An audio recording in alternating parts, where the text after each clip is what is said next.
Bravo, tu lui dis juste bravo, c'est tout.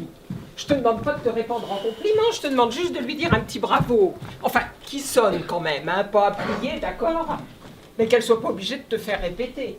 Je ne peux pas. Tu peux pas lui dire bravo? Non, Même un petit bravo? non. Bah, c'est quoi? C'est le mot qui te gêne? Oh non, c'est ce qu'il veut dire. Moi, ce qu'il veut dire. Si tu le dis comme bonjour, eh bien déjà, il veut beaucoup moins dire ce qu'il veut dire. Ça veut quand même un peu dire félicitations, non? Ah oui, mais pas plus. Franchement, pas plus. J'ai haï cette soirée. Tu es consciente de ça, Louise? J'ai tout détesté. Les costumes, la pièce, les décors. Et elle! Surtout elle! Mais justement, comme ça, tu n'es pas obligé de lui dire que tu n'as pas aimé. Tu lui dis bravo. Juste un petit bravo. Et ça y est, c'est fini, tu es débarrassé. Et moi, j'enchaîne. Ah, sa loge est là. Je n'y arriverai pas. Jean-Claude, tu as vu où elle nous a placés? Au 6e rang d'orchestre, au milieu de tous les gens connus. Elle n'était pas obligée, nous on n'est pas célèbres, on est même exactement le contraire. Elle a fait ça pour nous faire plaisir. Je n'ai éprouvé aucun plaisir. Mais c'est bien pour ça que je te demande pas de lui dire merci.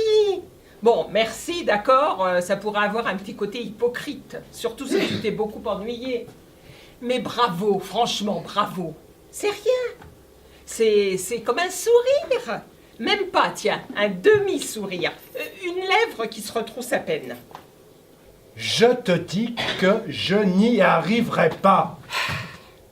Eh ben alors dis-le 2 fois. 2 fois. Mais oui, bravo, 2 fois. bravo.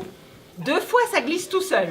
On se rend même pas compte qu'on l'a dit. Ça file, on n'a pas le temps de penser à ce que ça veut dire. Tiens, c'est comme quand tu dis « oh pardon ». Quand tu dis « oh pardon », tu ne me demandes pas vraiment pardon, tu ne réclames pas une absolution pour ta faute. C'est juste une petite phrase qui t'échappe comme ça. Et pourtant, le type sur qui tu viens de renverser ta bière et qui a envie de t'égorger en entendant ton « oh pardon », ça pèse aussitôt. Comprenant que ce n'est pas un goujat qui lui a sali sa veste, mais un homme bien élevé. Et il le devient à son tour en te répondant « je vous en prie ». Phrase dont lui non plus n'a pas saisi tout le sens, parce que sinon la seule idée de se mettre à genoux devant toi en priant lui ôterait toute envie de la prononcer. Et pourtant il l'a dite. Et vous vous quittez sans insulte ni guerre, presque amis, prouvant que 10 000 ans de civilisation n'ont pas été vains, puisqu'ils ont permis de remplacer le réflexe d'égorgement par celui de la courtoisie. Et c'est pour ça, Jean-Claude, que je te demande de dire bravo à Simone, pour qu'elle ne croie pas que mon mari a échappé à la civilisation. Est-ce que tu comprends? Mais qu'est-ce qui te prend à parler comme ça sans t'arrêter? On vient d'entendre ta sœur pendant presque 3h30. Parler, parler, parler, j'ai cru mourir. Et toi maintenant tu t'y mets. C'est quoi, c'est une histoire de fou? C'est contagieux ou quoi? Si tu dois continuer, dis-le moi tout de suite parce que je te préviens, Louise. Avec toi, ça ne sera pas comme avec Simone. Je pars, je fous le camp de ce théâtre et je ne reviens pas. Tu m'entends, Louise? Je ne reviens plus jamais. Je suis à bout. Tout ça parce que je te demande d'être poli avec ta belle-sœur. Parce qu'elle l'a été, elle, sur scène. Parce que c'est classique, c'est poli. Parce que c'est de l'art, c'est poli. Parce que ça rime, c'est poli, c'est ça. Jean-Claude, tu n'es quand même pas en train de m'expliquer que Racine est mal élevé. Ta sœur m'a torturé, Louise. Torturé pendant toute la soirée. Tu es au courant, j'espère, qu'au Japon, la grandeur suprême pour le samouraï blessé à mort est de dire bravo à son adversaire. C'est un mauvais exemple, je hais le Japon. Eh bien, c'est dommage. Un peu d'Extrême-Orient aurait pu t'aider. M'aider à quoi? À comprendre. À te comprendre. À oublier 5 minutes ta petite tête d'occidental butée. Ne va pas trop loin, Louise, je t'ai prévenu. Je suis à bout. Parce que figure-toi, quand le samouraï blessé à mort dit bravo à son adversaire, c'est pas pour le féliciter, c'est pour l'humilier. Ah bon? Mais oui, c'est la vengeance suprême. Ton sabre a blessé mon corps, mais mon âme est intacte et elle te dit bravo. Ah, voilà la victoire, la vraie. Bravo. Parce qu'en réalité, en disant bravo à son adversaire, mais c'est à lui-même qu'il dit bravo. Bravo d'avoir dit bravo à son bourreau. Maintenant, si tu ne veux pas te dire bravo en disant bravo à Simone, c'est ton affaire. Un homme qui n'a pas hurlé pendant cette représentation, ne peut pas se dire bravo, Louise. Quand je pense que j'ai supporté ce supplice, sans broncher, comme un lâche, sans rien dire, pendant très exactement 223 minutes et 17 secondes. Ouais, j'ai vu, tu l'as regardé ta montre. Tout le temps. À un moment, j'ai même cru qu'elle s'était arrêtée, là, pendant son long monologue avec le barbu, le mari. Ça n'avançait plus. Je me suis dit, la garce, elle nous tient. 800 personnes devant elle, coincées dans leur fauteuil. Elle nous a bloqué les aiguilles pour que ça dure plus longtemps. Je ne sais pas comment j'ai tenu, Louise, je ne sais pas. N'exagère pas, tu n'es pas mort. Non, c'est vrai. Mais tu sais pourquoi, Louise? Parce que je me suis mis à me répéter un mot. Un seul mot. Un mot magique. Entr'acte. Entr'acte. Mais il n'est jamais venu. 5 actes. Sans une seconde d'interruption. 5. Et tu appelles ça la civilisation, Louise? Mais enfin, Jean-Claude, 15 ans que Simone attend d'entrer à la Comédie Française. Et ça y est, c'est fait, elle est engagée. Et miracle, on lui offre le rôle dont elle a toujours rêvé. Ce soir, pour la première fois, elle vient de jouer Phèdre dans le plus prestigieux théâtre d'Europe. Et toi, son beau-frère, t'es pas capable de lui dire bravo? Même un petit bravo? Et qu'est-ce que tu es devenu? Un animal? Elle vient de jouer Phèdre pour la première fois? Non mais tu te moques ou quoi? Et le jour de notre mariage, tu l'as oublié peut-être? Elle s'est mise à en déclamer un morceau comme ça, en plein milieu du repas, sans prévenir personne. Même qu'après les enfants ont pleuré, et qu'aucun invité n'a voulu danser, et que mon père a gueulé sur le tien. Ça a foutu une ambiance de merde avec sa vocation et ses alexandrins. C'est maman qui lui avait demandé pour nous faire une surprise. Eh bien la surprise, ça faillit être que je quitte la table, Louise.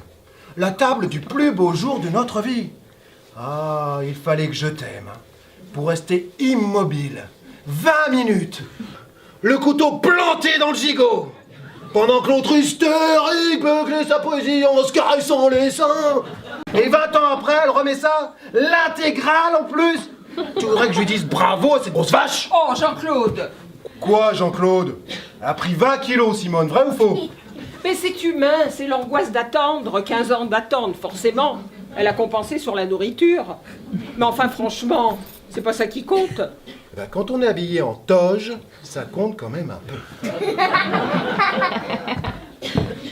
Pourquoi tu es venu, Jean-Claude?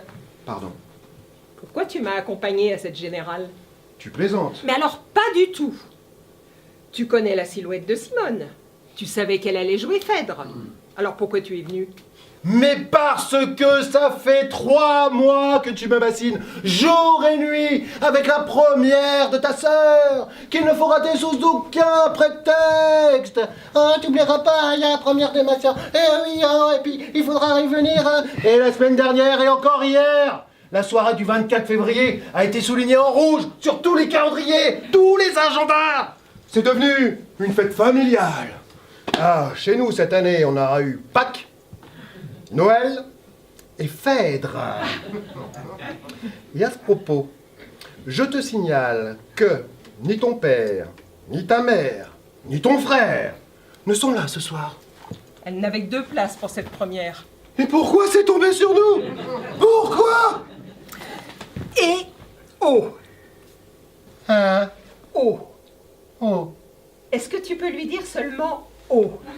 oh. Mais oui! Elle va sortir de sa loge. C'est toi qu'elle va voir en premier, j'en suis sûre.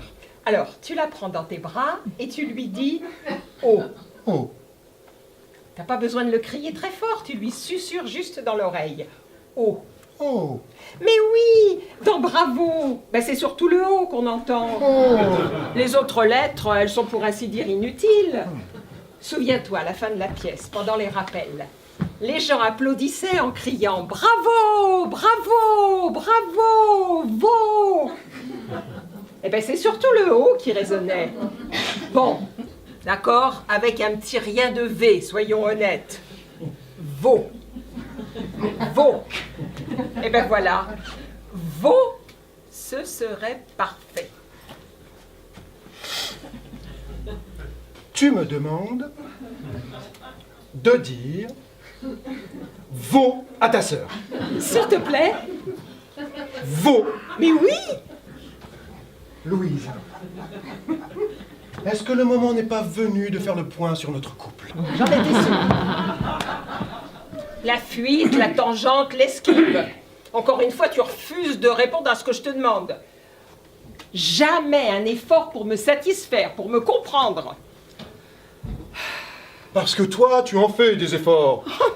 Beaucoup, Jean-Claude, beaucoup. Je rêve. Je te signale par exemple que j'ai proposé de supprimer 75% du mot bravo. Après m'avoir fourgué 4h30 de ta sœur. 3h30. Et l'heure qu'on est en train de passer là, piétiner devant sa loge, ça compte pour du beurre? Mais enfin, elle se lave. Tu vas quand même pas compter de la même façon. Simone dans Phèdre et Simone sous sa douche. C'est toi que je compte en ce moment, Louise. Toi qui m'épuises autant qu'elle sur scène. Toi qui t'additionnes à ta sœur. J'ai la double ration. Je réalise que dans un théâtre, vous êtes les mêmes. Aussi assommante l'une que l'autre. Eh bien, détrompe-toi, Jean-Claude. Détrompe-toi. Moi, je suis très loin d'être comme Simone. Oh. Parce que moi, figure-toi, si un jeune homme aux cheveux bouclés, les mollets sanglés dans des lanières de cuir, traversait un jour ma vie, mais alors je le suis illico. Illico. Sans réfléchir, sans me retourner, je file avec Hippolyte. À Skiathos, à Skopénos, à Mykonos, où il voudra. Et je te plante là, toi et ton cerveau de sélacanthe. Tu ne dis rien? Non. Ça ne te fait rien. Quoi? Ce que je viens de te dire. Non. Que je parte avec Hippolyte, ça ne te fait rien. Non. Même dans une île grecque. Non. Cerveau de Sélacanthe. C'était dans Phèdre. Non. On aurait dit. Mais c'est normal, ça vient du grec. Koilos creux et acantha épine. C'est pour ça. C'est un poisson. Notre ancêtre, mais alors bien avant le singe. Oh, quand même. Pardonne-moi, Jean-Claude. Je pensais vraiment pas ce que je te disais.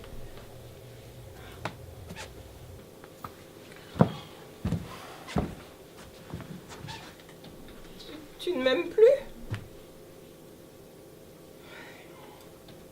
Et tu me le dis à la Comédie Française. Bon.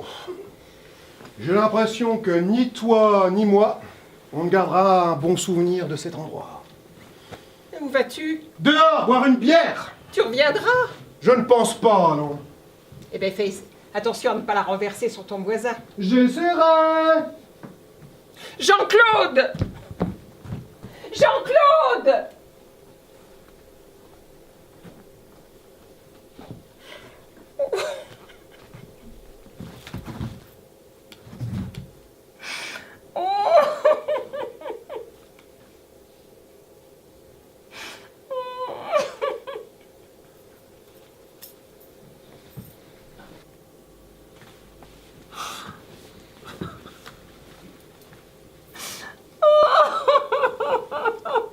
Chérie, tu es là. Alors, ça t'a plu? Ma pauvre chérie, tu as l'air toute bouleversée. Mais c'est parce que Parce que c'est une pièce qui parle très fort aux femmes, je sais. Mais non, c'est parce que... Parce que c'est bouleversant de voir sa sœur applaudie pendant 20 minutes.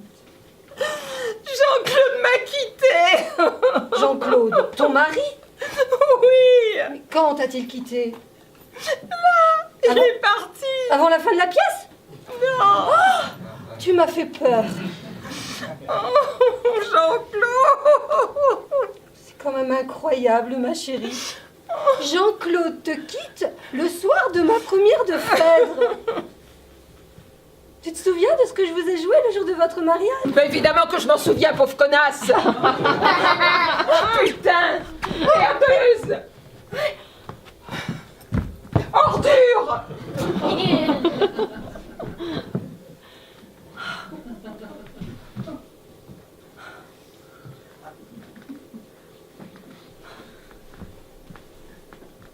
Mais enfin, Louise, mais que se passe-t-il? Louise. Et moi, tu ne me dis rien? Tu ne me dis pas bravo? Même pas un petit bravo? Louise, Louise, ma chérie,